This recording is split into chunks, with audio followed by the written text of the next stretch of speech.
Welcome to The Rite of Passage with Vanessa Riley, the podcast where storytelling meets passion and every page turns into a new adventure.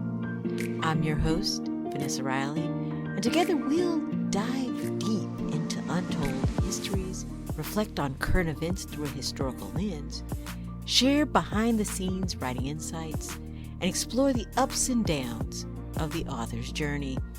From rich historical novels to unforgettable characters to pop culture's intrusion on the written word, hey, we're going to explore it all. So grab your pen, your notebook, and let's begin our journey through the written word.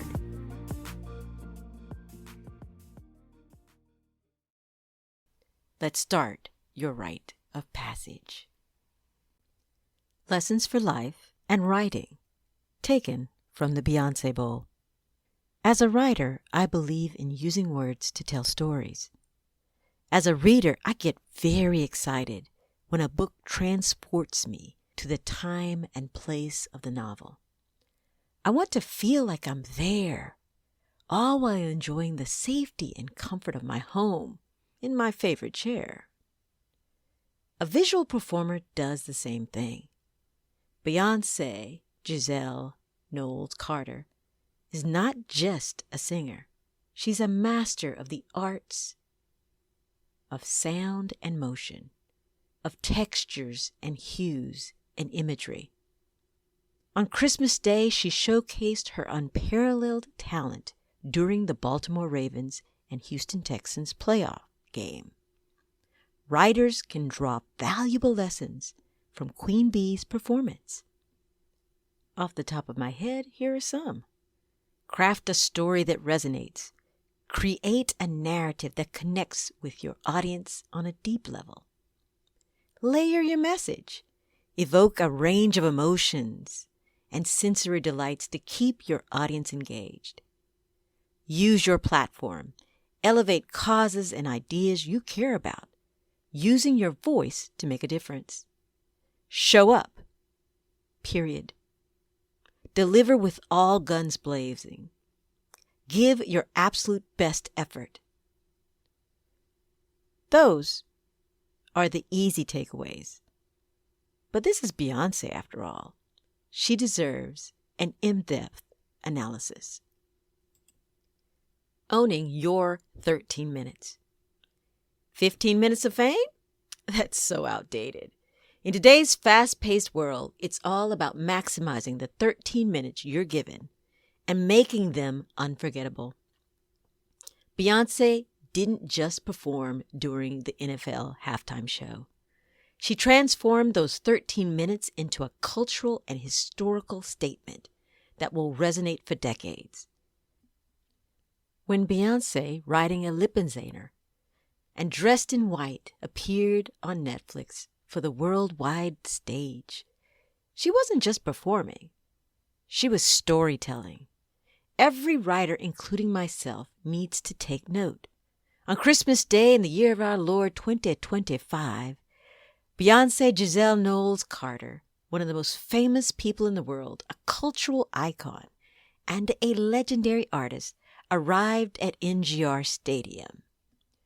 Writing in hand amid an American requiem, solemn graveyard of stilled Cadillacs, veiled singers bathed in white light, and cowboys standing shoulder to shoulder with rodeo men and women before a plastic-wrapped flag. Beyonce delivered an iconic, thematic performance. It was the pinnacle of symbolism and storytelling that will forever be remembered as one of the greatest halftime shows in history. 13 minutes. 13 minutes is 780 seconds. Countless steps, innumerable costumes, and cameras capturing every angle. Beyonce took command of Netflix and reminded everyone that she is country, that country music was built on the backs of Black entertainers. She showcased Black cowboys and the rich traditions of Black rodeo culture. If anyone needed a lesson about belonging, she gave one in a defiant celebration of Black identity and pride. The presentation was audacious and bold, a finger in the eye of a genre and spaces that tried to exclude her, exclude us. The origins. In 2016, Beyonce and the Chicks performed Daddy's Lessons at the Country Music Association CMA Awards, only to face backlash questioning her country credentials. Despite, or perhaps in spite of, that rejection, Beyonce began writing, dreaming, and crafting an album, Act 2, Cowboy Carter, her 8th studio album released on March 29, 2024, via Parkwood Entertainment and Columbia Records. Has topped charts in the U.S. and abroad. It's genius. Then the CMA decided to be petty. They didn't invite her or nominate Beyonce for any awards at their 58th annual award show. The event, hosted in November, drew 6 million live viewers who tuned in to see pretty much the same old guard circling their wagons. When the announcement happened, Beyonce didn't cry for a performative boycott. I call it performative boycott because some of these actions are feel-good movements that don't address the real issues, instead offering excuses for reckless voting, buying, or other problematic behaviors. Instead, she built her own stage, crafted her own story, and invited others to celebrate her at the Beyonce Bowl, the Christmas Day halftime show. Beyonce secured 27 million live viewers. That's 4.5 times the audience size for the CMA award show, and even more than the football game's audience. Her unapologetic artistry eclipsed the CMA viewership and short-sighted attitudes. But let's take a moment to discover the roots of the matter, or why petty feels prejudiced. Black contributions to country music. Black people are not just coming to country music in 2024. We began it. Banjo music, 17th century.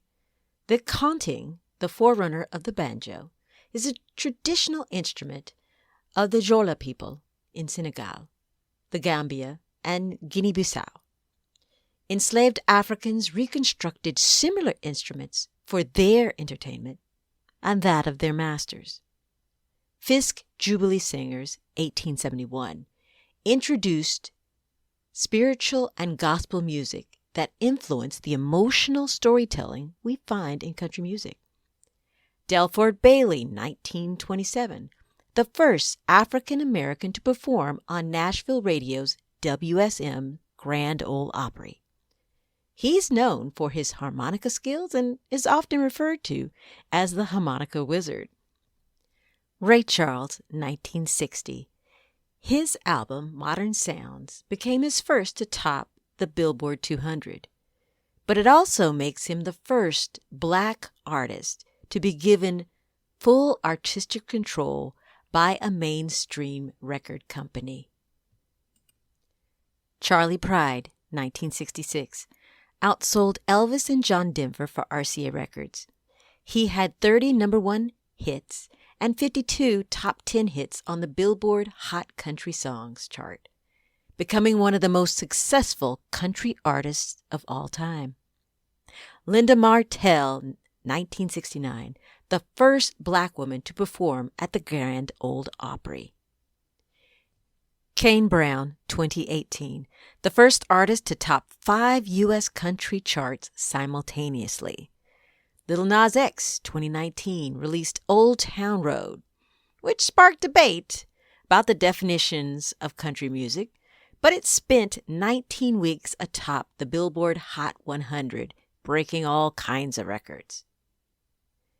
Mickey Guyton, 2021, became the first Black female solo artist nominated for a Grammy in a country category. Shabuzi, 2024. His country hit, a bar song, Tipsy, tied with Old Town Road for the longest-running #1 on the Hot 100. Beyonce, February 2024.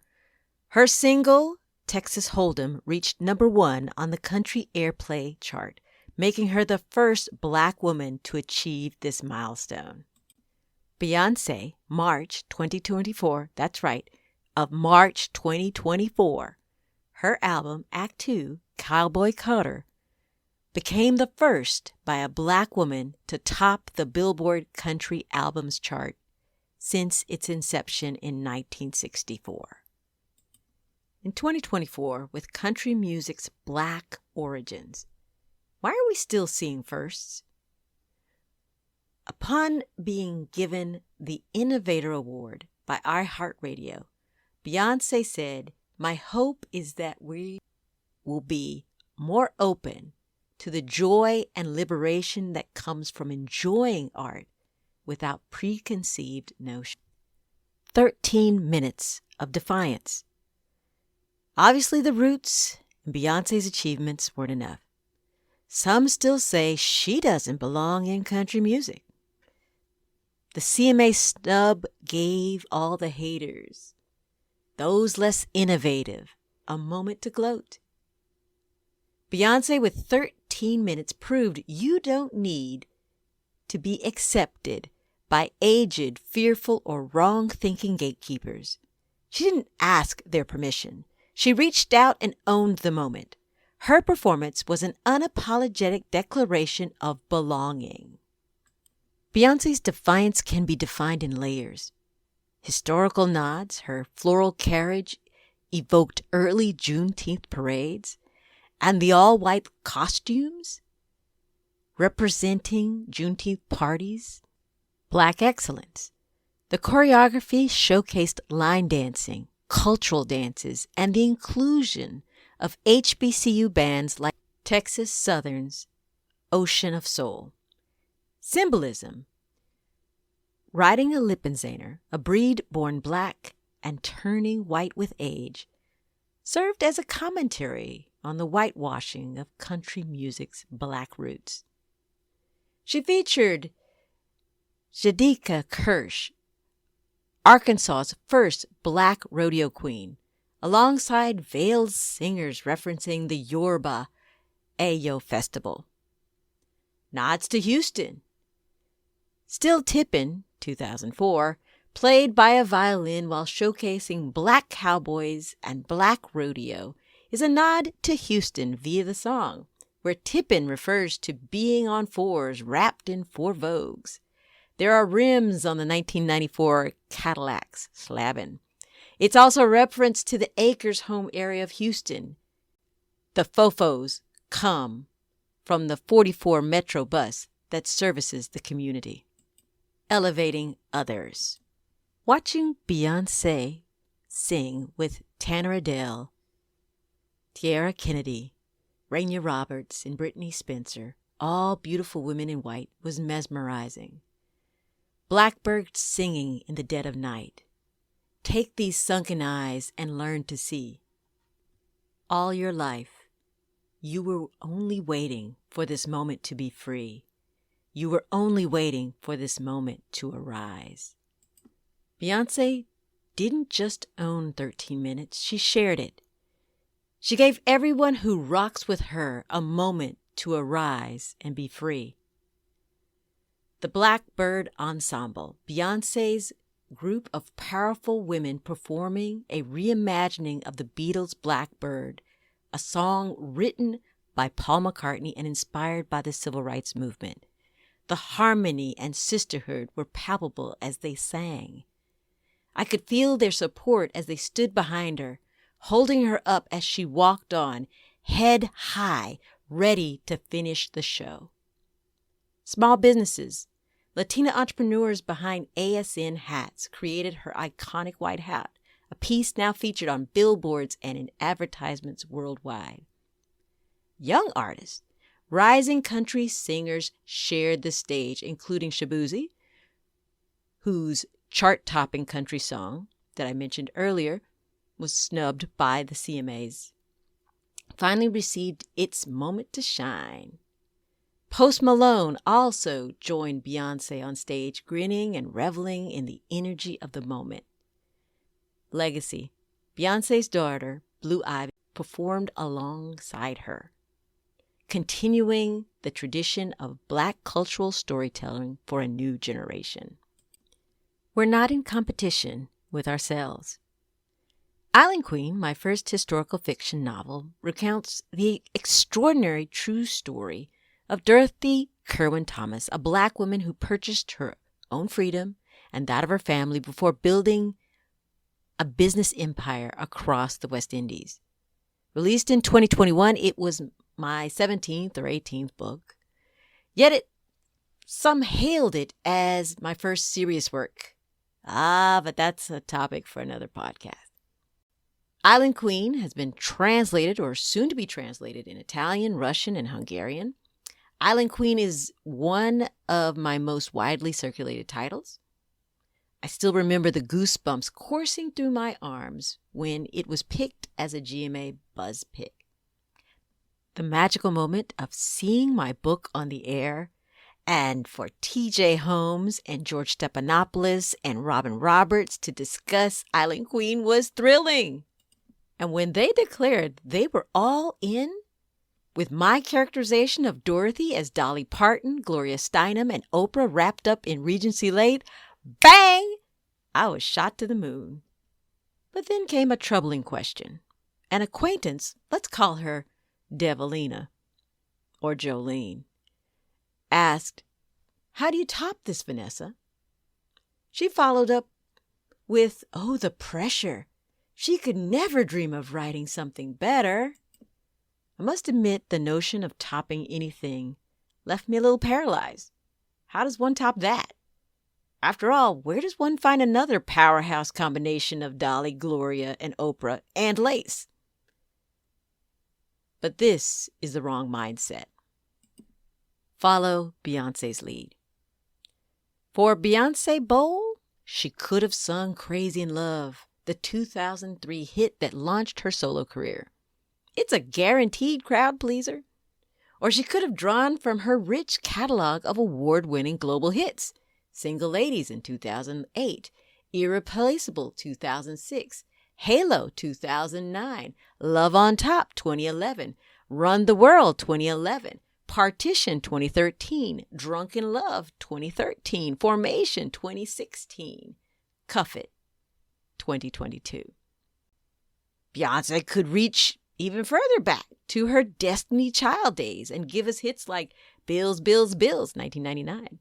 Say My Name, 1999. Survivor, 2001. Bootylicious, 2001. But she didn't. She didn't Coachella us. Instead, she performed songs from her current country album, Act 2, Cowboy Carter. It's not about topping the past. It's about sharpening your craft. Beyonce isn't resting on her laurels. She's working every aspect of her artistry. Bang, here it is. Bang, here I am. When I write, when you write, we must remember we are not competing with others or even ourselves. My goal is to create the most compelling work I can. At its core, every artist, whether working with audio, written words, or visual media, is in competition against time. Everyone has a finite number of hours to create, share, and leave a legacy. With your 13 minutes, be like Beyonce. Focus on the story you want to tell. Make it intentional. Make it bold. Make it better. Make it characteristically yours. Execute. Build your table. Invite those who celebrate with you to rock with you. And remember to use your gifts to lift up others. You are blackbirds, after all. All your life, you were only waiting for this moment to be free. Blackbirds, writers, singers, artists, fly. Blackbird, take flight, be free.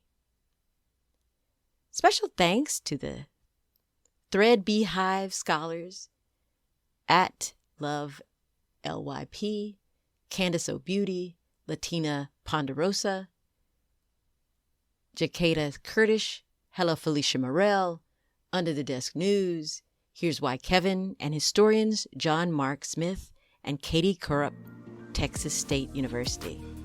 Thank you for listening. Hopefully you'll join again. This is Vanessa Riley.